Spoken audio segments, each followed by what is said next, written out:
आखिर फिल्मी पर्दे के बाद अचानक से गायब हुई ममता कुलकर्णी ने आध्यात्म को क्यों चुन लिया है? ममता के महामंडलेश्वर बनने की कहानी जरा देखिए।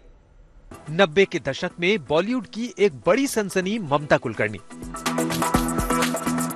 एक ऐसी अभिनेत्री जिसने उस वक्त के करीब हर बड़े एक्टर के साथ काम किया।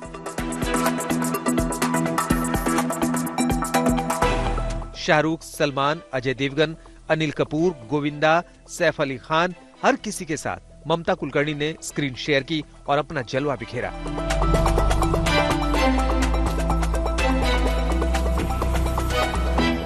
लेकिन सबसे ज्यादा चर्चा उनके बोल्ड अंदाज की थी।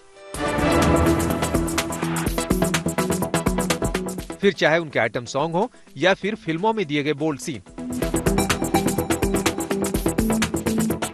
ममता उस वक्त विवादों में आई जब उन्होंने साल 1993 में स्टारडस्ट मैगजीन के लिए टॉपलेस फोटोशूट कराया था।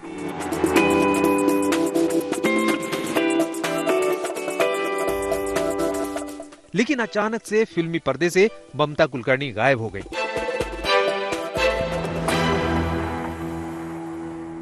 वहीं डायरेक्टर राजकुमार संतोषी ने ममता को फिल्म चाइना गेट में बतौर लीड एक्ट्रेस लिया था। शुरुआती अनबन के बाद संतोषी ममता को फिल्म से बाहर निकालना चाहते थे। खबरों के मुताबिक अंडरवर्ल्ड से प्रेशर बढ़ने के बाद उन्हें फिल्म में रखा गया।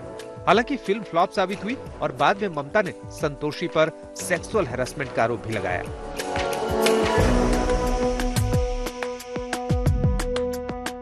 ममता पर आरोप लगा कि उन्होंने दुबई के रहने वाले underworld drug mafia Vicky Goswami से शादी की थी। हालांकि ममता ने अपनी शादी की खबरों को हमेशा ही अफवाह बताया।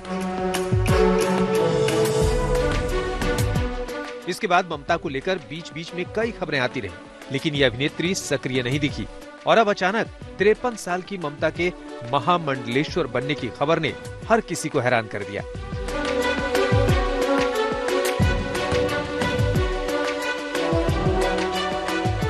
लेकिन खबरों की माने तो ममता पिछले काफी वक्त से संन्यास लेने का मन बना चुकी थी, जिसे लेकर वो लगातार कई जगहों पर संपर्क में थी। ये सृष्टि शिव शक्ति ऐसे ही मिलन से उत्पन्न हुई है। मैंने 23 साल तप किया है। मेरे गुरु श्री चैतन्य गगनगिरी नाथ, ये भी जुना अखाड़े से ही है। और मैं लक्ष्मी श्री नारायण त्रिपाठी डॉक्टर से 2 साल में संपर्क में थी। कल सुबह भी महाकुंभ में किन्नर अखाड़ा पहुंची थी। उन्होंने किन्नर अखाड़े के आचार्य महामंडलेश्वर लक्ष्मी नारायण त्रिपाठी से मुलाकात कर आशीर्वाद लिया। दोनों के बीच करीब 1 घंटे तक महामंडलेश्वर बनने को लेकर चर्चा हुई। इसके बाद किन्नर अखाड़ा ने उन्हें महामंडलेश्वर की पदवी देने का ऐलान किया। आचार्य महामंडलेश्वर है आप किन्नर अखाड़े की, कैसा क्षण है कि बॉलीवुड अभिनेत्री ममता कुलकर्णी? वैसे हमारे से तो सभी जुड़े हुए हैं। सलमान खान भी हमसे जुड़े हुए हैं, अक्षय कुमार जी मैं उनको भाई बोलती हूँ, अन्य कलाकार भी छोटे मोटे सभी कलाकार हमसे जुड़े हुए हैं। किन्नरों के प्रति तो सबका सम्मान और प्रेम रहा है और हमारे अखाड़े में नर नारी पुरुष और किन्नर सब एक साथ हैं और सबको पद है, चाहे वो नारी हो चाहे वो नर हो। जिनको किन्नरों से भेदभाव नहीं है, जो किन्नरों का सम्मान करते हैं, जो हमारा प्यार करते हैं, तो हम उन सबको एक साथ लेके जाने का प्रयास करते हैं और सबको अपने अंदर सम्मिलित करने का प्रयास है। अब सवाल ये है कि आखिर किन्नर अखाड़ा में ममता कुलकर्णी कैसे शामिल हुई? आइए उसे समझने की कोशिश करते हैं। ये अखाड़ा कोई ऐसा नहीं है कि किन्नर अखाड़ा है, ठीक है। ये अखाड़ा हर किसी व्यक्ति के लिए है, चाहे वो कोई भी जेंडर हो, पुरुष हो, महिला हो या हमारा खुद का जेंडर हो। ये सनातन धर्म का एक स्थान है, माँ गंगा का तट।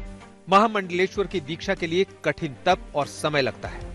पहले किसी गुरु के साथ जुड़कर आध्यात्मिक शिक्षा ली जाती है। उस दौरान आपका आचरण, परिवार, मोह त्यागना, साधना सब गुरु की देखरेख में होता है, जिसके लिए बाकायदा विधि विधान के साथ उपाधि दी जाती है, जिसमें नाम भी बदला जाता है। महामंडलेश्वर अगर कोई बनता है तो सबसे पहले तो उसका पिंडदान होता है। पिंडदान होने के बाद फिर हमारे जो प्रमुख आचार्य महामंडलेश्वर हैं, वो उनका यहाँ पे हमारा किन्नर अखाड़े के मंच पे उनका पट्टाभिषेक होता है। साल 2015 में एक्टिविस्ट और किन्नरों के लीडर लक्ष्मी नारायण त्रिपाठी ने किन्नर अखाड़े की स्थापना की, लक्ष्मी नारायण त्रिपाठी ने अपने साथियों के साथ मिलकर समाज को मुख्य धारा से जोड़ने के लिए इसे शुरू किया। ममता कुलकर्णी आगे क्या करेंगी, कहां जाएंगी, कैसा जीवन निर्वाह करेंगी, उनकी क्या भूमिका रहेगी, इसे लेकर भी अखाड़ों के अपने नियम होते हैं।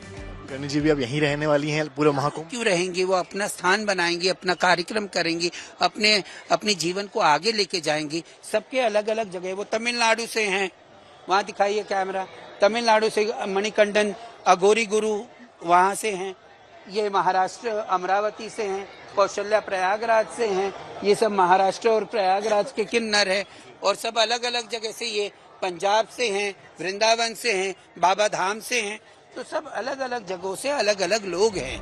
किन्नर अखाड़ा बनाए जाने के पीछे वो तर्क देती हैं कि किन्नरों को समाज में सम्मान दिलाने के लिए उन्होंने इस अखाड़े की शुरुआत की है। अब ममता के किन्नर अखाड़े से जुड़ने पर हर कोई खुशी जता रहा है। ये बहुत खुशी का पल है, क्योंकि किन्नर अखाड़ा का विस्तार हो रहा है और सनातन धर्म इतना विशाल है, और सनातन धर्म के प्रति जो नजरिया है सारे को बदल रहा है, और सनातन धर्म के प्रति सबका झुकाव आ रही है, तो मैं बहुत बहुत खुश हूँ। बहरहाल ममता कुलकर्णी अब सांसारिक मोह को छोड़ चुकी हैं और जिंदगी के नए सफर पर निकल गई हैं। संजय शर्मा के साथ समर्थ श्रीवास्तव, प्रयागराज, आज तक।